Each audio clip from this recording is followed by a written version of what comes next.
चिंतन में मगन रहना अपना स्वभाव बना लेता है, तो देखो ऐसे हत्यारों के हृदय में भी दया गई, क्योंकि दया समुद्र भगवान का स्मरण जो करते हैं उनमें ऐसी महामहिम दिव्यता आ जाती है। कोई भी कितना भी निर्दयी हो, अंदर से वो भले जल रहा है द्वेष के कारण, पर कहीं ना कहीं ये द्वेष आंतरिक राग का सूचक हो। वो भी भक्त को प्यार करता है, पर भक्ति ना होने के कारण वही उसका राग द्वेष में बदल जाता है। कोई भी हो, अंदर से जब भक्त के प्रति जलन पैदा करता है तो उसमें मूल होता है भक्त की महिमा, भक्त का महत्व, पर उसे ना प्राप्त, जैसे कहते हैं कि वो अंगूर खट्टे हैं और हट नहीं प्राप्त कर पाए तो अंगूर खट्टे हैं, बकाया महत्व तो सब के अंदर होता है। दुष्ट से भी दुष्ट के अंदर भगवान के भक्तों का महत्व होता है, क्योंकि सबके हृदय में भगवान विराजमान है।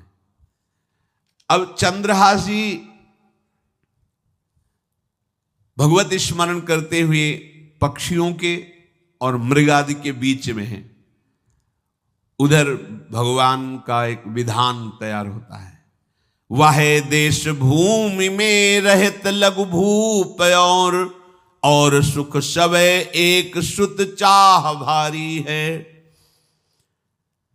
कुंतलपुर के ही अधीन एक चंदनवती नाम की राज्य नगरी थी। वहां के राजा थे, उनके पुत्र नहीं हो रहा था, तो उन्होंने बहुत से दान पुण्य यज्ञ आदि किए। गृहस्थी धर्म में पुत्र ना होना एक बहुत अमंगल सूचक होता है। पितरों को पिंडदान करना, तृप्ति करना और गृहस्थ परंपरा को आगे बढ़ाना, पुत्र ऐसा। और जिसके गृहस्थ धर्म में होते हुए पुत्र नहीं होता, उसे शास्त्रों में लिखा पुत्र नाम के नरक की भी प्राप्ति होती है ऐसे। पर अगर वही गृहस्थ जिसके पुत्र नहीं हुआ और बाल कृष्ण को अपना पुत्र मानकर उनकी सेवा करे तो परम पदवी को प्राप्त हो जाए। संतान नहीं हुई तो दोनों विरक्त होकर वृंदावन वास करो, भजन करो, श्री जी को प्राप्त हो जाओ। पर अगर गृहस्थ में है तो पुत्र की कामना बड़े बड़ों को देखी गई, क्योंकि ऐसा सिद्धांत है।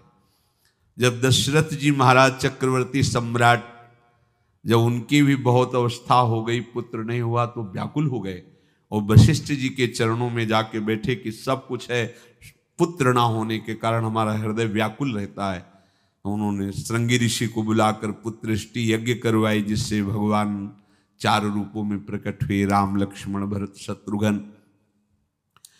तो कुंतलपुर सम्राट पद, चंदनवती राज्य राजा, जैसे प्रदेश, और दिल्ली में बैठे हुए जो प्रधानमंत्री राष्ट्रपति वो बादशाह, जो दिल्ली का अधिकार वो बादशाह, और ऐसे छोटे छोटे जो राज्य हैं उनको राजा। तो ये चंदनवती के राजा कर दिया करते थे, प्रत्येक राजा को कर देना होता था बादशाह को। इनके पुत्र था नहीं और कर देने के लिए कुंतलपुर ही जा रहे थे, तो रास्ते में देखा कि बहुत से मृग और पंछी ये घेरे हुए क्या है, तो एक कौतूहल सा कि क्या है बीच में, आसपास मंडलाकार मृग, फिर वो विहंग पक्षी। निकष्यो विपिन आनि देखिया ही मोद मानी, कीनी खग छां घिरी मृगी पाति सारी है। दौरी के निशंक लियो पाय निधि रंक जियो, कियो मन भयो सो बधायो श्रीहु वारी है। को दिन बीते नृप भय चित चीते दियो, राज को तिलक भाव भक्ति विस्तारी है। जो भगवान के आश्रित है, भगवान कैसी व्यवस्था करते हैं।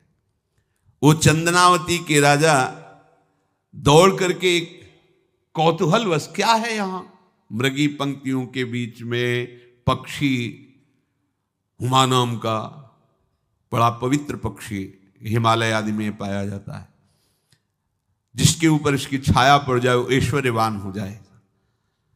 देखा बालक दिव्य तेजों में, और मूर्छावस्था में नजदीक गए तो अंगुली पूरी कटी हुई थी, तो रक्त प्रवाह, गोद में उठाया और आनंदित हो गए, हमारी पुत्रेष्टि यज्ञ सफल हुई, हमारा दान पुण्य सफल हुआ, ऐसा हमें सुंदर बालक मिला। चंद्रहास जी को लेकर के घर आए और हृदय में भगवान का बार बार कृपा प्रसाद मना रहे हैं, मुझे भगवान ने पुत्र दिया। चंद्रहास जी को लेकर आए, आनंद मंगल, बधाइयां बजने लगी, बहुत सी संपत्ति न्यौछावर कर दी। 5 वर्ष के चंद्रहास जी हैं। पूछा, बेटा तुम्हारे माता पिता कौन है? तो कहा श्री कृष्ण। परिवार में कौन है? श्री कृष्ण। मतलब तुम्हारा कोई नहीं है? नहीं है, श्री कृष्ण। समझ गए कि भगवान ही हमें कृपा करके ऐसे महाभागवत पुत्र को दिया। और है कौन? वास्तविक कोई नहीं श्री कृष्ण के सिवा। बड़ा उत्सव मनाया और अपने राज सिंहासन का अग्रिम अधिकारी युवराज पद चंद्रहास जी को। अब तो पूरे राज्य में आनंद की वर्षा हो रही। राजा मन में विचार कर रहे हैं कि ऐसा प्रतापी भक्त हमारे यहां आया है, अब हमको किसी को कर देने की जरूरत नहीं। तो जो हर महीने वर्ष में जो बंधा हुआ कर था उन्होंने नहीं दिया। 1 बार 2 बार 3 बार जब कर नहीं पहुंचा तो सम्राट ने आदेश किया मंत्री को कि चंदनावती से कराना बंद हो गया है। क्या बात है? यदि वो अहंकार से युक्त हो तो आक्रमण करके नष्ट करो, यदि समस्या है तो उसका सहयोग करो। बादशाह के आदेश से वहां दृष्ट बुद्धि पहुंचे तो युवराज पद पर चंद्रहास जी विराज, जिनको मारने के लिए जल्लादों के हाथ में दे दिया था। पूरे पूर्वासी ऐसा प्रभाव चंद्रहास जी का है कि सब कृष्ण भजन करते हैं, सब आनंद में मगन रहते हैं। चंद्रहास जी थोड़ा सयाने हो गए थे तो पूर्ववासियों को उपदेश देते, 1 बार हमारे राज्य में भोजन पाया जाएगा 24 घंटे में, और सबके घरों से आरती की शंखनाद घंटानाद सुनाई देना चाहिए। सबके यहां शाम के रोज नाम कीर्तन और भगवत कथा होनी चाहिए, क्योंकि आयुष्यम चपलम तादृक जल बुद्बुद सन्निभम चिंतयध्वम जनामूढ़ा माधवम वर्षम सुस्थिरम। भाइयों, ये आयु बड़ी चंचल है, कब शरीर छूट जाए पता नहीं, पानी का बुलबुला कब फूट जाए कोई पता नहीं। इसलिए माधव श्री कृष्ण का नाम कीर्तन, उनकी आरती पूजा, उनका ध्यान और 1 टाइम भोजन पूरे नगर में।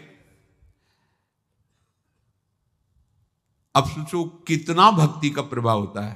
पूरा नगर में हर घर में आरती पूजा कीर्तन।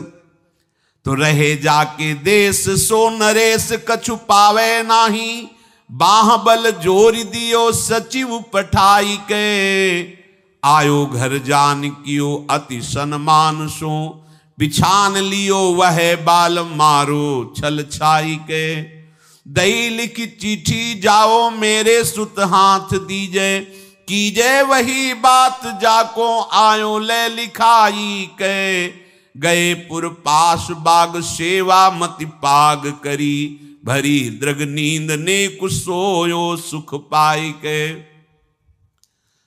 चक्रवर्ती सम्राट के लक्षण स्वाभाविक चंद्रहास जी में प्रकट होते थे। अब दृष्ट बुद्धि जब वहां गया, देखा युवराज पद पर, पहचाना कि वही बालक है, ये तो चंद्रहास है, क्योंकि काफी समय तो महल में ही रहे थे धाय मां के साथ और अच्छे से पहचान थी। अब उन्होंने विचार किया कि ये तो बहुत अनिष्ट हो गया, हमने तो मारना निश्चित किया था और जल्लादों ने इसको छोड़ दिया और अब तो ये राजा का राजकुमार बन गया। तो राजा से कहा कि पहली बात, युवराज पद पर बैठालने के पहले तुम्हें सम्राट को सूचना देनी चाहिए थी। दूसरी बात, अभी तक तुमने कर नहीं दिया। जानते हो कि अगर सम्राट का भाव बदल गया तो एक क्षण में तुम्हारे राज्य को नष्ट कर दिया जाएगा।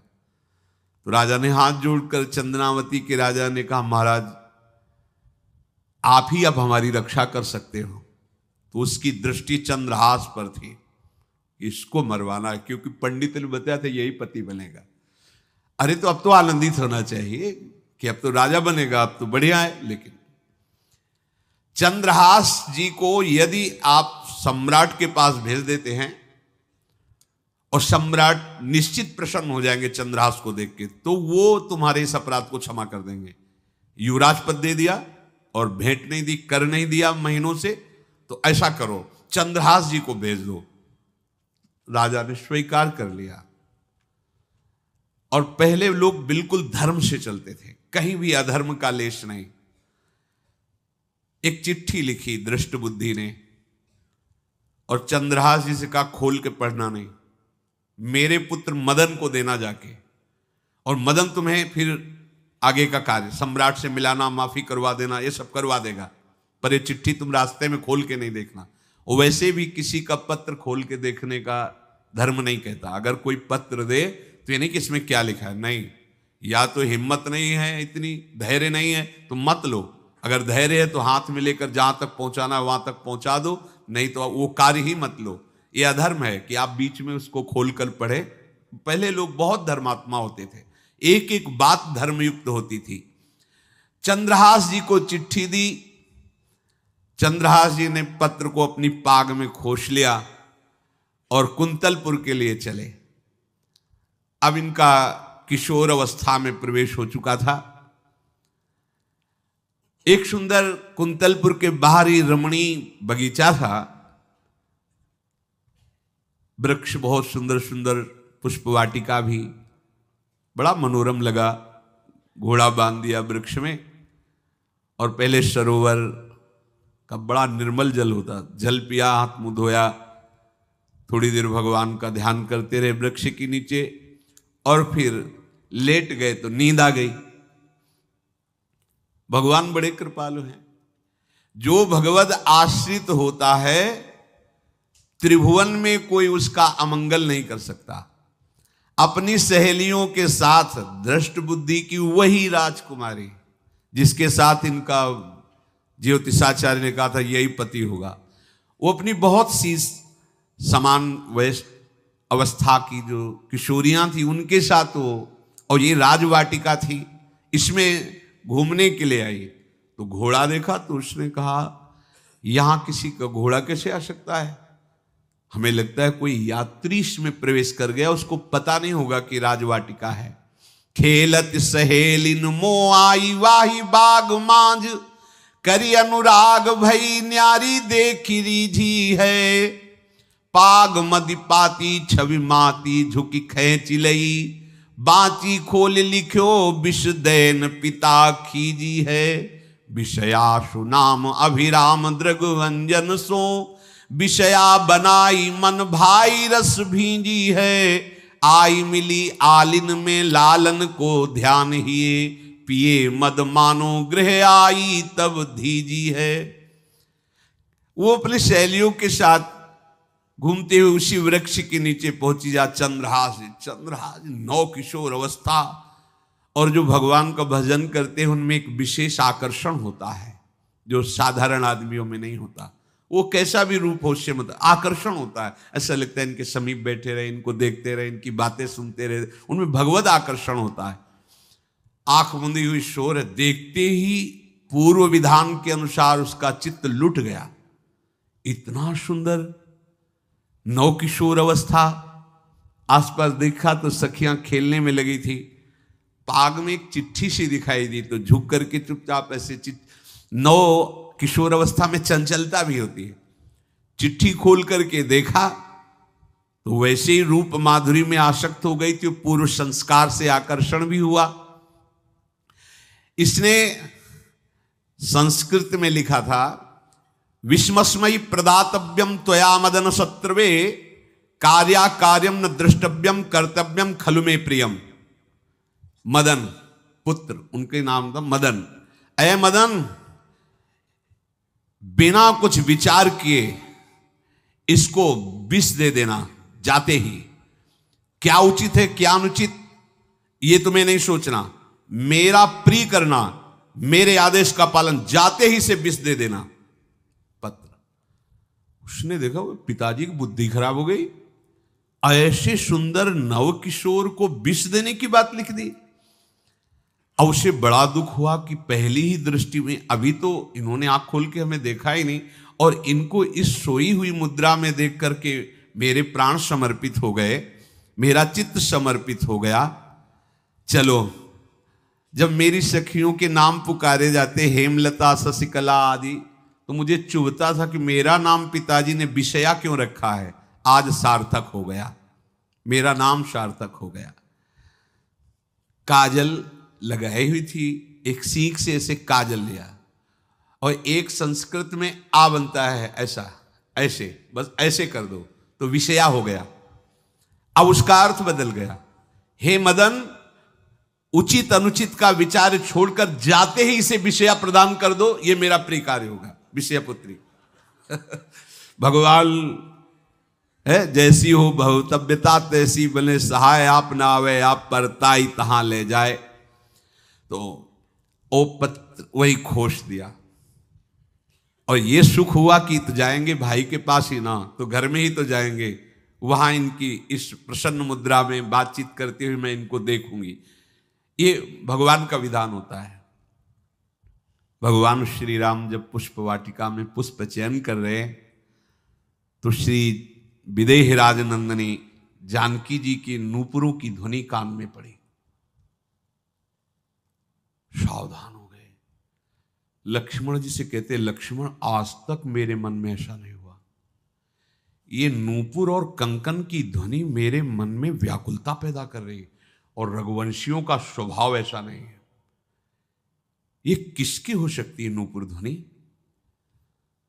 तो बोले भैया ये तो जनक जी का निज महल की वाटिका है, इसमें तो राज परिवार के सिवा किसी का प्रवेश ही नहीं होता।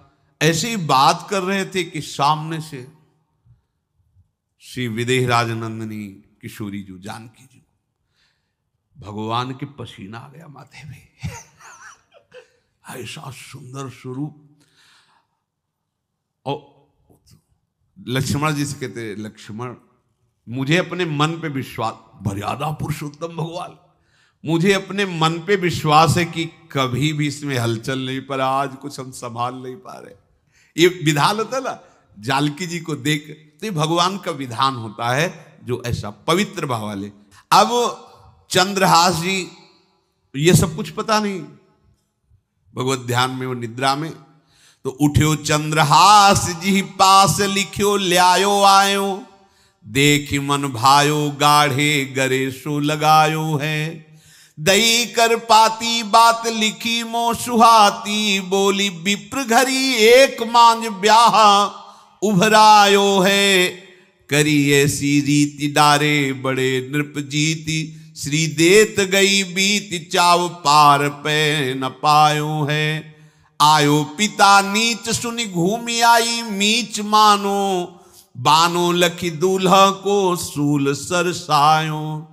चंद्रहास जी उठे और पूछते हुए मंत्री के घर पहुंचे, और मदन ने जेही की चंदनावती से पिताजी ने इनको भेजा है, ये वहां के राजकुमार हैं, हृदय से लगाया। चंद्रहास जी ने कहा आपके पिता ने पत्र दिया है। उन्होंने पत्र पढ़ा, विषमस्मयी तो विषयास्मयी, विषय तुरंत बिना विचार किए ब्याह कर दो, दे दो, क्योंकि लिखा है प्रदातव्यम त्वया मदन, अभी इसी क्षण जहां ये पत्र मिले, उनका जो आज्ञा, सुबह शीघ्र शुभम शीघ्र, बुलाओ पंडित को। पंडित ने कहा भगवान की कृपा से अगला मुहूर्त है, बिल्कुल ये ब्याह का पक्का मुहूर्त है। अब तो राजघराने तत्काल व्यवस्था हुई।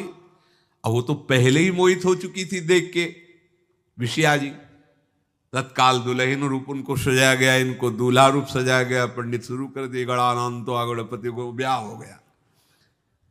अब जब ब्याह यहां खूब धूमधाम से हो गया, तो दृष्ट बुद्धि ने सोचा कि काम हो गया होगा, विष दे दिया होगा, मर अब हम जाके संभाल लेंगे, क्योंकि राजकुमार है, कैसे विष दिया, कौन दिया, तो इस बात को हम संभाल लेंगे। जब वहां घर है तो पूरे नगर में सजावट हुई थी। बोले भैया सजावट का है कि? बोले महाराज आपके ही आदेश से तो है, आपने दूल्हा भेजा था, वो बुलावे तो ब्याह, किसने कब कहा ऐसा? बोले वो तो मदन के पास चिट्ठी रखी है। अब वो घर गए, मदन को बोला, बोले तुम्हारी बुद्धि मारी गई क्या? हमने पत्र में लिखा था। दिखा दिया, लिखा था हमने, विष, इसमें विषया कैसे लिख गया? काजल से ऐसे, और पहले स्याही काजल की ही होती थी, तो ऐसे भगवान सब कुछ बना देते हैं। उनका पिताश्री, एक भी अक्षर आपकी आज्ञा का उल्लंघन, आपने लिखा था बिना विचार किए उचित अनुचित का हमारी आज्ञा का पालन किया जाए, विषया प्रदातव्यम मदन, मेरा नाम लेके आपने संबोधन करके ये देखो ये लिखा हुआ है, इसमें हमारी त्रुटि क्या है? देखा तो चंद्रहास जी दूल्हा और सुंदर, अब उसका हृदय आग ले। अब तो मान जाना चाहिए, बिटिया का वरण हो गया भाई, ब्याह हो गया, अब तो गुस्सा छोड़ देनी चाहिए। पर दुष्ट बुद्धि, नाम ही रखा था धृष्ट बुद्धि, उसने कहा चाहे बिटिया विधवा रहे पर तुम्हें जिंदा नहीं रहने देंगे। ये दुष्ट बुद्धि होती है। देखो कैसे कैसे ऐसे ही होते हैं, कुछ लोग ऐसे ही होते हैं, हमारी इज्जत, फिर जेल काटता है पूरा परिवार, मार डालेंगे तुम्हें जिंदा नहीं रखेंगे, ऐसे दुष्ट बुद्धि का स्वभाव होता है। अब भाव जब बिगड़ जाता है तो फिर पकड़ में नहीं आती बात, यही समझ जाना चाहिए था। चरणों में प्रणाम करके कि अब तो तुम हमारे बेटे के समान हो, ये भी राज्य तुम्हारा, वो भी, आनंद लो। अब बड़ा सुख का कार्य है। लेकिन जब नकारात्मक सोच आ जाती है तो बुद्धि कंट्रोल में नहीं रहती, वो फिर उद्दंडता करने, उसका निश्चय गलत होता है। बैठुले एकांत सुत करी कहा भ्रांत, ये कहो सो नितांत कर पाती ले दिखाई है। बाँच आँच लागी मैं तो बड़ोई अभागी, ए पे मारो मति पागी, बेटी राणु सुहाई। बेटिया भले विधवा हो जाए पे इसको हम मरवा देंगे। बोल नीच जाति बात कही तुम जाओ मठ आवे, यहाँ को मारी डारो मोही भाई है। चंद्रहास जू सौभाग्यो देवी पूजी आओ आप, मेरी कुल पूज सदा रीति चली आई है। नजदीक गया और कहा कि बहुत कृपा हुई, आप हमारे दामाद बने, पर हमारे यहाँ की एक रीति है, हमारे नगर के बाहर जो देवी हैं उसमें लड़की का वर अकेले पूजा करने जाता है। आपको हमारी कुल की रीति का निर्वाह करना होगा, आपको जाना ही होगा। कोई समस्या नहीं, हमारे लिए तो हर देवी देवता भगवत स्वरूप है, आपके लिए हम पूजने चले जाएंगे, पूजन की थाल तैयार करो। और उधर कई बलवान सैनिकों को भेजा, देवी पूजने जो आ रहा है तत्काल उसे काट देना, किसी भी तरह बचना नहीं चाहिए, नहीं तुम सब मारे जाओगे। जो आदेश देवी मंदिर में सैनिकों को लगा दिया, जो आवे तत्काल मार देना, क्योंकि अब भेज ही रहे ना, तो नाम नहीं लिया, कहा जो आवे तत्काल मार देना, मेरा आदेश अगर बचा तो मैं तुम्हें मार दूंगा। उन राज सैनिकों ने जो बधिक स्वभाव के थे पहले से वहां लग गए। अब चलो ई करन पूजा देशपति राजा कही, मेरे सुत नाही राजवाही को ले दीजिए। सचिव सुवन सोजू कहो तुम लाओ जाओ, पाओ नहीं फेर समय अब काम कीजिए। बड़ा विचित्र भगवान का खेल है। वहां के चक्रवर्ती सम्राट जो थे, बड़े बड़े विद्वान और ऋषियों से बातचीत कर रहे थे। उन्होंने कहा महाराज अब आपका राज सिंहासन पर बैठना राज्य के लिए अमंगल होगा, ऐसा समय आ रहा है। इस समय यदि चंद्रहास जी को सम्राट पद पर बैठा दिया जाएगा तो आगे अकाल नहीं पड़ेगा और बड़ा मंगल होता चला जाएगा। ये मुहूर्त आपका राज सिंहासन पर से हटने का है, तो उनका प्रजा का मंगल हो और देश का मंगल हो, इसलिए हम बिल्कुल। मदन वहीं बैठे हुए थे। सचिव ने कहा तुरंत जाओ और जो तुम्हारे बहनोई बने हुए हैं चंद्रहास जी को लाओ। तो भागे। तो जो और सैनिक राज सैनिक थे पूछा किधर जा रहे हो? बोले वो अपने बहनोई चंद्रहास जी। बोले वो तो देवी पूजा के लिए गए। तो घर में जाके वो सीधे आगे बढ़े, तो जा ही रहे थे थाल सजा कर देवी। बोले सुनो इसी समय मुहूर्त है, आपको देवी पूजा हम कर लेंगे जाके, या हम थाल लेके वहां बैठे रहेंगे, पहले सम्राट पद का वो अभिषेक करो, फिर देवी पूजा हो जाएगी। ये तो घर की बात है। और देवी पूजा मैं करके आ रहा हूं, वो देवी पूजा के लिए और वो सम्राट पद के लिए, बीच से ही। दौड़े सुख पाई जाय मगही में लियो जाए, दियो सो पठाई नृप रंग माही भीजिए। अब जो सम्राट थे तो बहुत आनंदित हो गए, क्योंकि भगवान का भक्त तेजस्वी और बलवान शूरवीर योद्धा जो सम्राट पद पर बैठेगा तो अकाल नहीं पड़ेगा, सुख की सब प्रजा को वृत्ति प्राप्त होगी। बड़े आनंदित होकर इनका सम्राट पद पर अभिषेक हो रहा है। और दृष्ट बुद्धि के पुत्र जो मदन संतों और भक्तों का आदर करते थे, वो देवी पूजा, और वहां पहले उसने बोल रखा था जो आवे तो देवी अपमान ते न डरो सम्मान करो, जात मारी डार्यो या सो भाष्यो भूप लीजिए। चंद्रहास जी का सम्राट पद पर अभिषेक और मदन जी का देवी मंदिर में प्रवेश, और सैनिकों ने काट के फेंक दिया मदन को। ये जो पे कृपा रघुपति कृपाल की, बैर और की कहा सरे होई न बाको। बार भगत को जो कोई कोटि उपाय करे, गोस्वामी तुलसीदास जी लिख रहे, भगवान का कृपा पात्र जो भक्त है, किसकी ताकत है कि उससे बैर कर सके। चाहे कोई त्रिभुवन में हो, भक्त का बाल बांका नहीं कर सकता, चाहे करोड़ों करोड़ों उपाय कर ले। और तके नीच जो मीच साधु की, सो पामर ते मीच मरे। वेद विदित प्रहलाद कथा सुनि, को न भगति पथ पाम धरे। अगर तुम जिस भाव से साधु को नीचा दिखाना चाहोगे, वही भाव तुम्हारा सर्वनाश कर देगा। वैसे ही देखो सर्वनाश हुआ ना, एक ही पुत्र, और इसके आदेश से वह उल्टा खेल हो गया, पुत्र की ही हत्या हो गई, और चंद्रहास जी को सम्राट पद पर अभिषेक किया जा रहा है। अब दृष्ट बुद्धि ने बड़ी प्रसन्नता अंदर है कि वो तो मार दिया गया होगा। सैनिक आए और बोले महाराज आपके पुत्र का वध हो गया है। पुत्र का वध कैसे? बोले आपने कहा था जो आए उसे मार देना, तो आपका पुत्र ही थाल लेकर पूजन। वो तो चंद्रहास, बोले उनका तो अभिषेक हो गया सम्राट पद पे। ये कैसे हो गया? अब अंदर भारी दुख उनके हृदय में। उन्होंने बताया कि तुम्हारे पुत्र को तो हम लोगों ने ही काट डाला आपके आदेश के अनुसार। आपने कहा था जो जाए उससे काट। अब तो छाती पीट पीट के, माथा फोड़ फोड़ के खूब रो रहा है। किसी का कोई भी बस नहीं चल सकता भगवान के भक्त के ऊपर।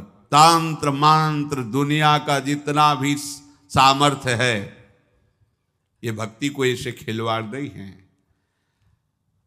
भगवान के भक्त को छोटा गरीब असहाय देख करके कभी अपमान मत कर देना। दुखिया को न सताइए, क्योंकि दुखिया देगा रोए, और जब दुखिया के मुखिया सुने तब तेरी गति का होए। ऐसा मत समझना है भिखारी है, बेकार है, ऐसा है, क्या है हमारे पास सब कुछ है। कुछ नहीं, एक तमाचा में काल के सब मिट्टी में मिल जाओगे।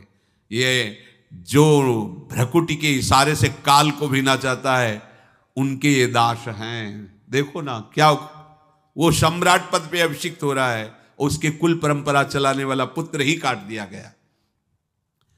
अब वो बार बार मैं कितना भागी, हाय मैं कितना भागी, अपने पुत्र को ही मरवा दिया। ये हाहाकार करके रो रहा है। चंद्रहास जी ने जब सुना तो उन्होंने कहा अरे मृत्यु तो मेरी निश्चित थी, फिर मदन भैया को वो मेरी मृत्यु प्राप्त हुई। नहीं नहीं, ऐसा नहीं हो सकता। मैं अभी जाता हूं। वहां गए, देखिए सब कटे, अंगों को रखा, भगवान का ध्यान करते हुए स्मरण करते से हाथ फेरा, उठ के बैठ गए। अब ये घटना तो उनको पता नहीं थी, दृष्ट बुद्धि को उन्होंने खोपड़ी फोड़ करके अपनी हत्या कर ली।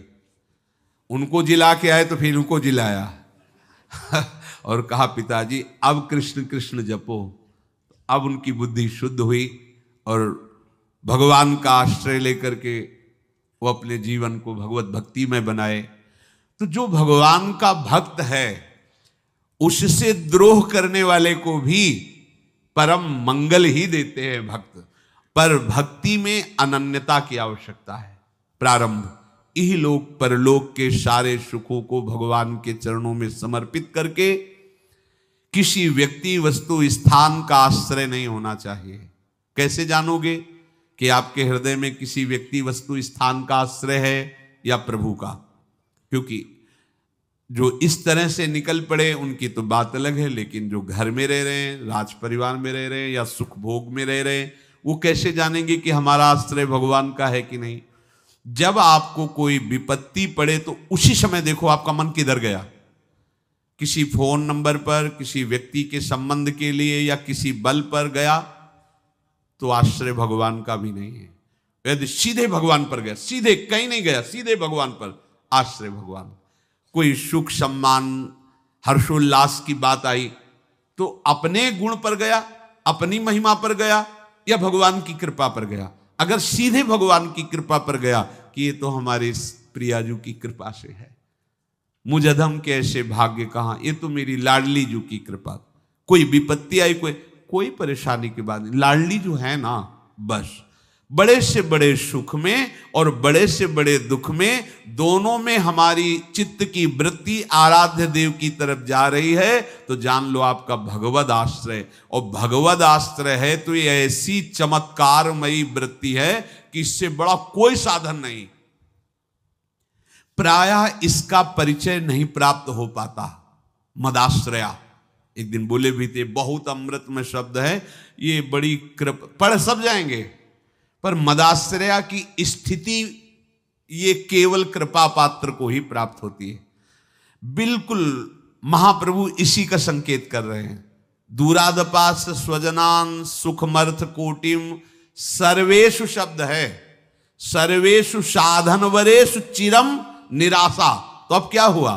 केवल गोरे चरणारविंद का आश्रय। तो बोले वर्षंत में वो सहजाद्भुत, सहज शब्द है, साधन शब्द नहीं। साधन के लिए तो कहा सर्वेषु साधन वरेश, जो श्रेष्ठ श्रेष्ठ सब साधन है उनका आश्रय नहीं। आश्रय किसका? भोरी गोरी किशोरी के चरणारविंद का, राधा नाम का आश्रय। तो क्या होगा? बोले इतने मात्र से ही वर्षंत में उस सहजाद्भुत सौख्य धाराम श्री राधिका चरण रेणु महम स्मरामी। इसी से प्रियाजू की प्रेम वर्षा आपके हृदय में हो जाएगी। हमें केवल आश्रय पर ध्यान देना है। आश्रय, यदि हम प्रभु को भूल गए तो आश्रय कैसा? यदि हम किसी की तरफ ऐसी वृत्ति रखी कि ये कभी काम आएगा तो आश्रय कैसा? बस ध्यान रखना है, अगर आप आश्रित हैं तो परम पद आपकी जेब में है, मान लो। बहुत गूढ़ दोहा है ये हरिराम व्यास जी का। काहू के बल भजन को काहू के आचार, व्यास भरोसे कुंवर के सोवत पाओ। भरोसो दृढ़ इन चरणन केरो। बस दृढ़ता पूर्वक हमारी महारानी जी के चरणों का आश्रय, और जिभ्या से राधा राधा राधा, कुछ दुर्लभ नहीं। देख लेना आप, कुछ दुर्लभ नहीं, सच्ची मान लीजिए। अंतर और बाहर से निहाल कर देंगे श्री जी। यही परलोक, हम नहीं कह रहे, हमारे आचार्य कह रहे, यही परलोक, यही परलोक। भक्ति सुख पावत नहीं कह रहे, सकल सुख पावत शब्द को पकड़िए। तुम यही तो चाहते हो ना कि सारे सुख मुझे मिले। तो हरिवंश महाप्रभु हित सजनी जो प्रिया की निज अंग सेवी हैं, वो कह रही कि कसम से कह रहे, हमारी बात मान लो। कसम से सब कब बोला जाता है? जब लगता है पता नहीं है विश्वास करे कि ना करे, तभी नहीं कहा। मेरी सौ का मतलब जानते हो? यही कसम से कह रहे हैं, अगर हमारी बात मान लो ना, ई परलोक सकल सुख पावत मेरी सौ। भैया कृष्ण गुण संचु, श्री प्रियालाल के नाम का जब, प्रियालाल का आश्रय परम सुख प्रदान करने वाला है। चाहे जैसी विपत्ति आवे, चाहे जितना विरोध हो, चाहे जैसा दुख हो, घबराना नहीं। ये दुख विपत्ति ही हमारे प्रभु का साक्षात्कार कराने के लिए भेजी गई है। पक्का मानना, ये विपत्ति दुख आ रहा है, मानो प्रभु आने वाले हैं। जैसे अरुणोदय होता है तो पता चलता सूर्योदय होने वाला है, ऐसे जिस भक्त के जीवन में दुख विपत्तियां घेरने लगे तो जान लेना भगवत साक्षात्कार होने वाला है।